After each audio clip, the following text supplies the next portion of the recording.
ɗi mbaɗi nder makka yimɓe teskima teskuyaji kewɗi hitande nde annabi fine muɗum nde kawisaji ɗi puɗɗori ko ñiibi garnoɗi ene kela kaaba Allah rutti ñiibi ɗi nele majji diwriji ɗi ganduɗa ene jogui jeygol ene berlo e dow maɓɓe caggal ɗum ɗon وقد روى عدد من كبار المؤلفين في السيرة وأصحاب الاختصاص في الحديث ما ظهر عند الولادة النبوية من أمارات خارقة للعادة ويندو بندي كاويساجي كيودي مبادي هتان النبي فين خارجة عن التأثير البشري لافتة النظر إلى استئناف العالم والحياة البشرية دورا جديدا في الدين والأخلاق ومسيرة الركب الإنساني ومسيره وهي حوادث خارقة للعادة وكاوي ساجد غندو العادة ياراني مسترعية للانتباه كاوي ساجد ندي توجي كدو قول يمبي اتسكو قول يمبي مما رزق قوة الاستنتاج والاعتبار منها ارتجاس إيوان كسرى لأن بفينة أدونا دي لامنو أدونا كدولي جديد dawla ene toon ene wiye dawla faris ɓen kettuno hirnangue e dawla goɗɗo ene toon ene wiye dawlatu qaysara rome ɓen kettuno sahal ɓeɗo ɗiɗo laamino aduna nde annabi arata e aduna nde annabi fini nde kisra o omo joguino maadi mawdi maadi ndi hono muɗum alano e aduna maadi ndi ndi yerɓi والسقوط 14 شرفة من شرفاته kanko kisra o mo jogino maadi ndi hono mun ala e aduna maadi ndi ene watno maale 14 maale 14 ɗe fu jani e leydi ñande annabi jibintende leñol gongol ne toon ne wiyetono sawata ɓen ene jogino ndiyam ene ndewa ndiyam ɗam ko ndiyam ɗam wonno jomiraɗo maɓɓe aɓe cirka ɗum e billahi subhanahu wa ta'ala maayo maɓɓe ngo ɓeeɓi yimɓe woɓɓe ene toon nder faris ndewanno ko jeygol ngol ganduɗa huɓɓama duuɓi ujunnaje kewɗe jeygol ngol ñifani ñande annabi jibinte e aduna nde jeygol ngol ñifi joni rada'atuhu annabi holno moyninira arda'atuhu suwaybatu jariyatu ammihi abi lahabin bid'ata ayyamin moynini annabi adi moynindemo ko korgel bappayi makko biyeteɗo abou lahab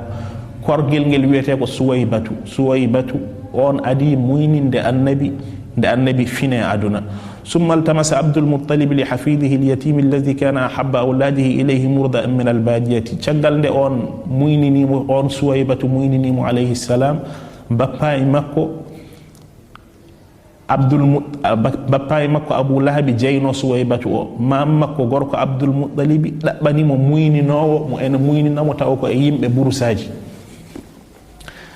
arabeɓe ɓurno reerɗude yo muynin sukaɓe maɓɓe ko yimɓe immotoɓe burusaji nde wonno yimɓe immotoɓe burusaji ko yimɓe laaɓɓe ko joom en ɓerɗe kecciɗɗe ko joom en cuusal ko joom en timmingol aadi cukalel ko muyne muɗum ko ene yalta e cukalel so suka muyni e neɗɗo moƴƴo ene feeña e suka o so muyni e neɗɗo bonɗo ene feeña e suka o arabeɓe ɓurno reerɗude ko immotoɓe nder burusaji e rewɓe ganduɗa ko rewɓe laaɓɓe ko rewɓe joom en dawla en ko ɓen muyninantaɓe sukaɓe maɓɓe أرضعته سويبة جارية أمه أبي لهب بضعة أيام أدي موين دمك سويبة مغندو داكو كورجل باباي مكو بيتيلو أبو لهب تشغال دوم دون عبد المطلب دباني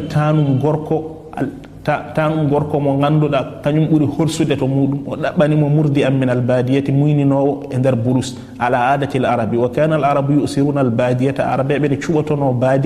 badiya woni burus li radaati l atfali wa nachatihim l ula lima fi hawai l badiyati min alsafa nde wonno weeyo burusaji ɓuri labde wa fi akhlaqi l badiyati min alsalamati wal itidali jikkuji yimɓe immotoɓe burusaji ɓuri foccade e ɓuri nunɗude wal buud an mafasidi l madaniya ɓuri woɗɗude e ga bonandeji gonoji e ngallu wali anna lugata al badiyati salimatun asila kadi ɓe muynirta sukaɓe maɓɓe nder burus ko ha sukaɓe ɓe muyna toon ɗemgal arabeɓe taw ko ɗemgal labtugal bigal ceer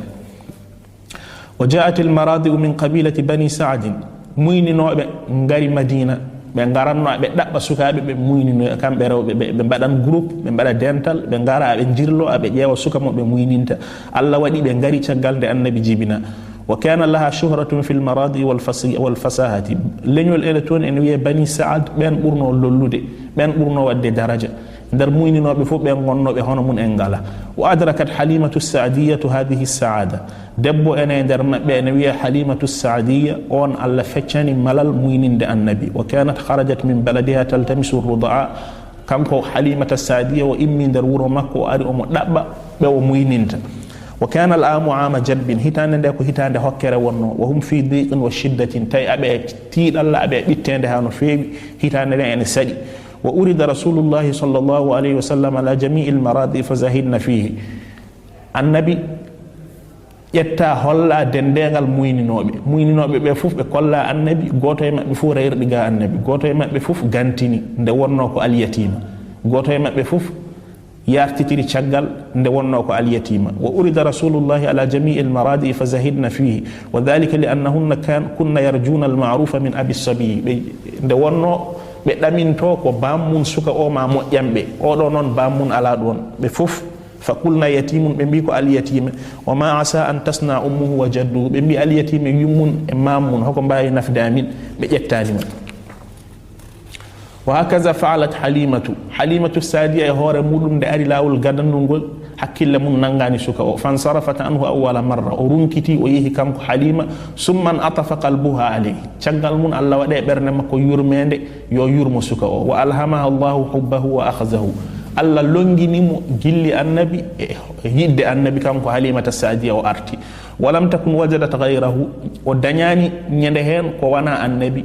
farajat ilayhi fa akhadhathu o rutti annabi o nangi annabi den non muyninobe be fo be ngari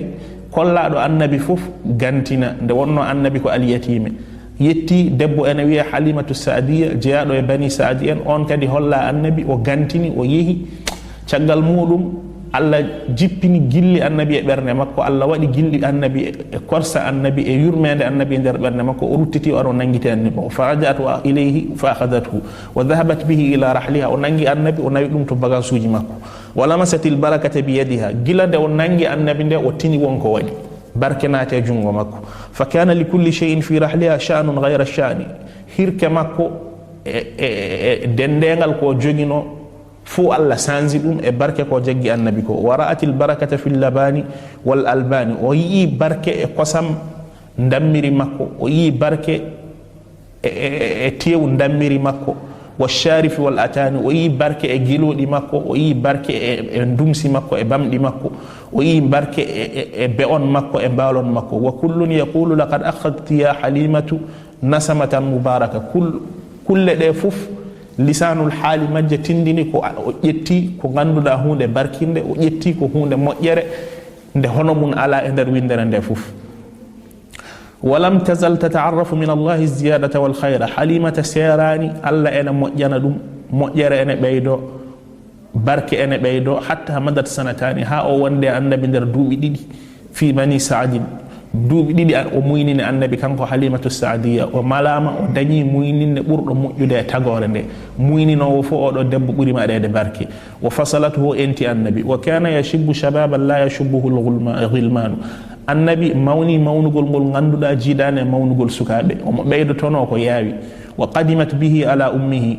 o artiri annabi to yummun caggal nde o muynini ɗum duuɓi ɗiɗi kanko halimatu sadi o artiri annabi to aminata wa talabat an tatrukahu indaha ba'da alwaqti aminata wi ne ñaagimo yo halimatu sadiyatu wi ene ñaagi aminata yo accirmo annabi seeɗa sabi ko yi e barke annabi e moƴƴere annabi ko o wi yo on accirmo annabi seeɗa وطلبت أن تتركه عندها بعد الوقت فردته إليها يمن النبي جبي هكي النبي حليمة السعدية لا والجنجل وآدت برسول الله صلى الله عليه وسلم إلى أمه آمنة وهو في 5 وشهر من عمره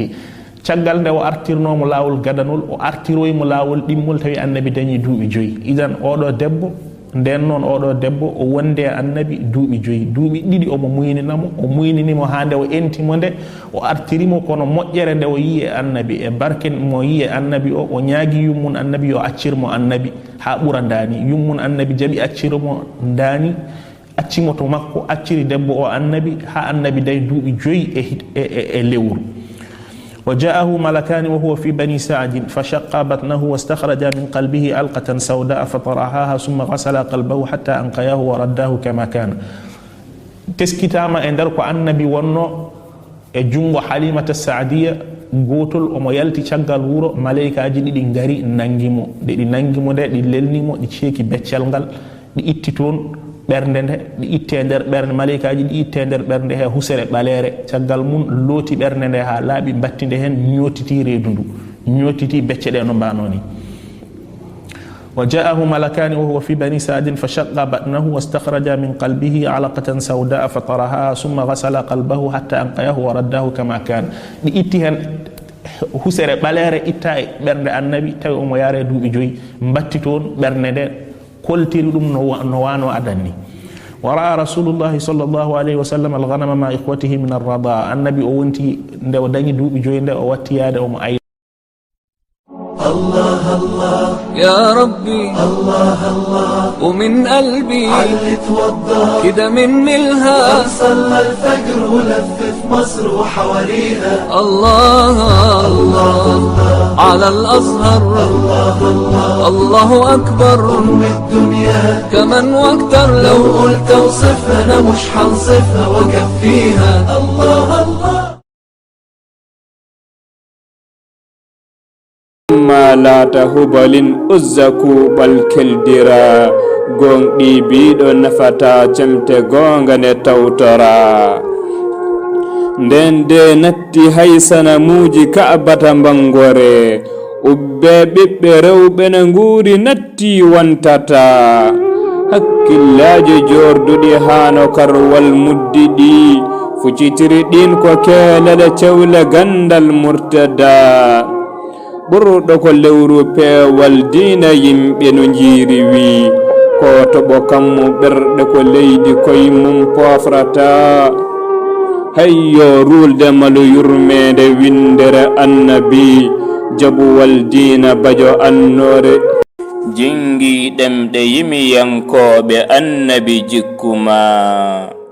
horata hewgo ƴogol juutde ceeɗu